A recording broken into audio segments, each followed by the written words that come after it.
Hey guys, what's up? Zishan here, and this is the Xiaomi Redmi 4 Prime, the most expensive Redmi to date. I'm super excited to review this phone just because based on the specs alone, this is my perfect budget device. With a 5-inch display, a big battery, a mid-range processor, as well as 3 gigs of RAM. So let's see whether this phone is a good buy.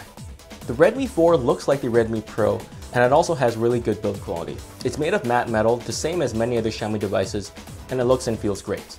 On the back, we have the fingerprint scanner, the camera, as well as the LED flash. And I don't really have any complaints about the build quality of this phone, so that's fine.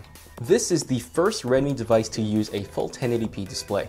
It looks great and has great color saturation. Basically, for the price, the screen on this Redmi 4 is great, but if you compare it to other phones, for example, the Mi 5S or the Mi Note 2, those two displays actually produce better color. The max brightness is about 500 nits, which is easy enough to see in direct sunlight, but still doesn't match up to the Mi 5S at about 600 nits. It also has Gorilla Glass, so you don't have to worry too much about scratches. The speaker we find here isn't very good. Sure, it's loud enough for most people, but the quality is a little bit below average. Bass is pretty empty and mids and highs are pretty average as well.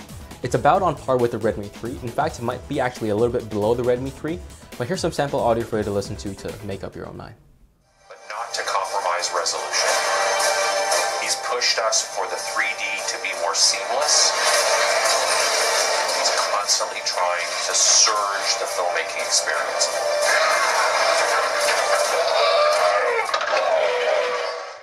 So with the 4100 mAh battery, there's usually amazing results, but here there's even better than amazing results. I was able to get 11 hours of screen on time over 2 days with about 3% left on the second day. I did the customary battery test as well, and the results were absolutely insane as well. I was able to get 17 hours of web browsing and 19 hours of video playback. I could not kill this phone in one day.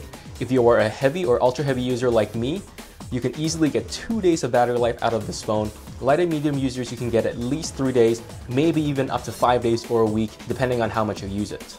So moving on to the software, we have MIUI 8 installed atop Android 6.0 Marshmallow, and I don't want to sound like a broken record, but I don't like how MIUI 8 looks, but I do use and respect a lot of the functions that MIUI has included in the software. So general use in MIUI 8 is very fluid. Swiping between home screens, opening and closing apps, those are all very fast. It is a tad slower than my Mi Note 2 and my Mi 5S because those two both have 4 gigs of RAM and a Snapdragon 821 processor, which is understandable because those are high-end flagships. You can play intense games on this phone, but you'll have to bump the settings down because even though this chip is pretty powerful, it's still no gaming powerhouse. You'll have to bump down settings to low in order to play some games smoothly. For example, Asphalt 8 runs with a little bit of stutter, whereas Modern Combat doesn't run with any stutter at all when you bump it down to lower settings. The Antutu score is also very high, about as high as a Helio P10 processor, which is pretty amazing for a $130 phone. The fingerprint sensor on the back works fine. It's not the fastest fingerprint sensor in the world, but it's definitely fast enough. It's also accurate enough for daily use. But I will say that I'm used to a front-facing fingerprint sensor nowadays because I'm using my Z2 Plus as my daily driver, so it is a bit of a transition to move back to the back-facing fingerprint sensor. In terms of connectivity, we have quad-band WCDMA and tri-band LTE. Check with your carrier to make sure it works, of course, that goes without saying. Reception-wise, it isn't bad at all. It still lags a little bit behind the Mi 5S, which had great reception. Wi-Fi, Bluetooth, and GPS all work very well as well. In fact, Bluetooth reception is actually a little bit better than my Lenovo Z2 Plus. There is a microSD card included in this phone, and I'm very happy about that. We have a 13 megapixel rear camera, and it takes some pretty decent photos.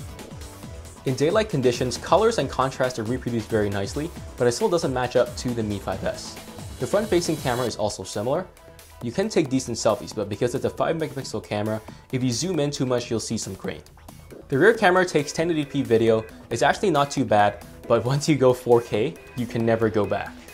However, the camera does suffer a lot more from low light situations compared to flagships like the Mi 5S or the Mi Note 2. You get a lot more grain introduced into the pictures compared to these flagships. But then again, this device is super cheap, so you can't really complain too much about that. This phone is so great for the price.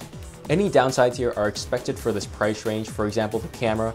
Other than that, the Xiaomi Redmi 4 Prime is the best budget phone you can get right now, but prices at the time of this review are really high, going all the way up to 200 but hovering around 160 to 180 bucks, which at that price you might as well spend like 10 bucks more or 10 bucks less and get a Redmi Note 4 instead.